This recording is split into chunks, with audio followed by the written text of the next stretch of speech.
start off with the Washington Redskins at a 5-2 mark, taking on the surprising 4-3 Atlanta Falcons. First quarter, Theismann in the end zone, Garrett with the early touchdown to make it 7-6. And then it would be a Murphy 102-yard interception return for a touchdown, making it a two-possession game, 14-6. And then the Falcons would reply in the third quarter. Anderson off the left side, 35 yards to the end zone, and then the two-point conversion by Anderson would tie it up at 14. Then at 17-17 into overtime, the Redskins get the ball first, and as it goes in the NFL, if you get it first, you win the football game. Two straight first downs by the Redskins will get them into field goal range. The Mosley kick is up, and it is good to give the Redskins their 6th win on the season. Redskins now 6-2, while the Falcons are struggling 4-4. The final 20-17 in OT. Texans Colts in a matchup that is always going the Indianapolis way.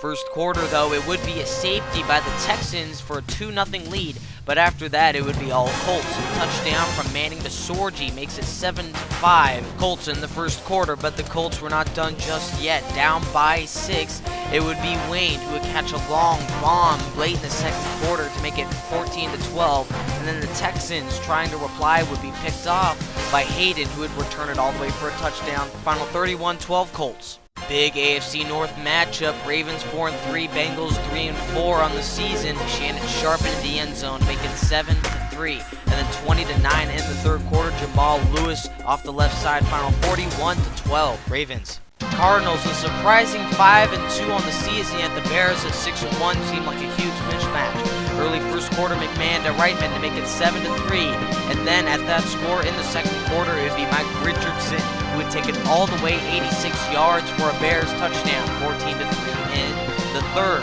Then the Cards with their second straight red zone opportunity, it would be a turnover. Gary Fensick with a huge day, getting his team to the 10-yard line, but after a Bears turnover, it would be Warner who would have a third opportunity at a touchdown, but it would be a fumble, and then it would be returned all the way to the house, 99 yards. Gary Fensick, final 27-10, Bears. The intriguing matchup of Week 9. Can the Chiefs get their first win of the season? Holmes, the backup running back, would show the heart determination of a winless football team. Wow, how does that work?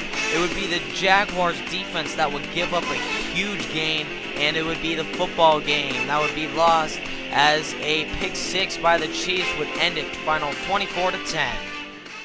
Panthers at 1-6 at the 4-3 Saints, very much in the NFC South.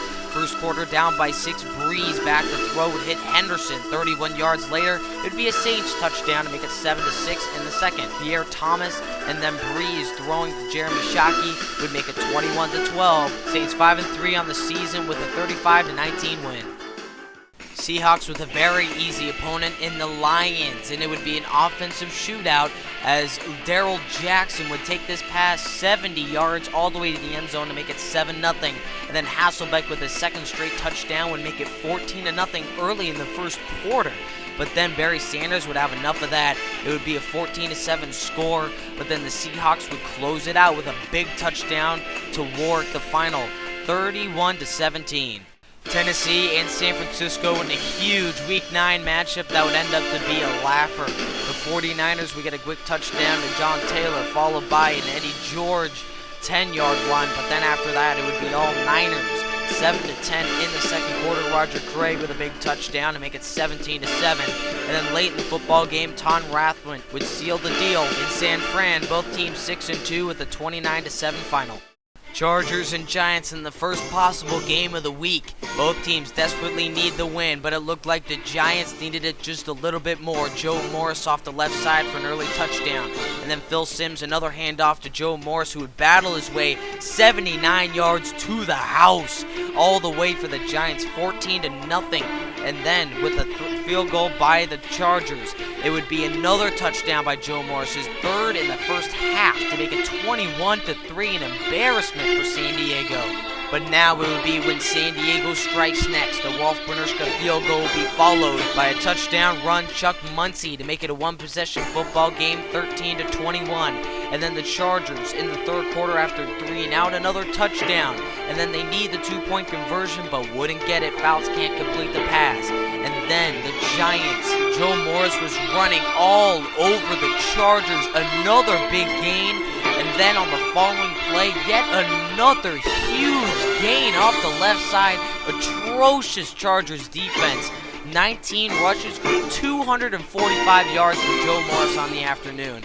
Then Phil Simms with another touchdown to make it 28-19. But the Chargers were not done just yet. On 4th and 3, Charlie Joyner with a big catch to keep the drive going.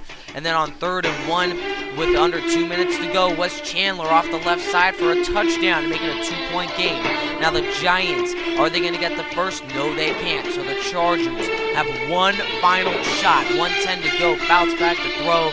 Chandler with a big grab for the first. And then on 3rd and 10, Fouts would be incomplete, giving a 4th and 10 nail-biter with 40 seconds to go. Fouts back to throw, and he would hit his big play man, Joyner, for the first. So now the Chargers are in business, but with 9 seconds to go, he hits Chandler. Can they get back to the line? With 5 seconds to go, it doesn't look so. Oh, and the Chargers lose by 28-26 in an atrocious afternoon for the Chargers defense. Big AFC East rivalry. The Dolphins and the Patriots, both undefeated regular seasons, face off. It would be a Dolphins domination, though, as the Patriots would give up 5 touchdowns to the Dolphins on the afternoon. The final 38-3. Dolphins, who are now 6-2. Tampa Bay has been really known for defense, especially at home. Didn't look like it today. The Packers just completely exploited any sort of weakness that the Tampa Bay defense had. The final was 30-10. Green Bay, as a late Tampa Bay touchdown after this Bennett run, would make it that final. The Bucaneers are now a struggling 4-4 on the season, yet the Green Bay Packers at 6-2 are very much in it in the playoffs. Big Sunday night football game. The Dallas Cowboys and Philadelphia Eagles. Both teams need this game, but it looks like the Emmitt Smith show would be in full force here in Philadelphia. After a 7-3 score, the Eagles defense could do nothing about it, so it would be a 7-6 score in the third quarter. But the Dallas offense would reply. It would be an Aikman to Jay Novacek touchdown to make it 14-6 in the fourth quarter. But the Philadelphia Eagles were not done just yet. Freddie Mitchell with the big play. And then it would be Brian Westbrook off the left side to make it 14-12. The scoreboard says you go for 2. McNabb handing off to Westbrook. Another big play, making it 14-all. But then late, it would be the backup of Heath getting in the end zone. Final 21-14. Emmitt Smith, a big day. The second and final game of the week, but the final game of the day. Both teams needed at 3-4 on the season. Steelers and Broncos in a defensive first half. It would be Lambert followed by Crockett, who would get back-to-back interceptions. 3-3 in the second quarter, but Elway would get the first of the other defense. Rod Smith, 47 yards for a Denver touchdown.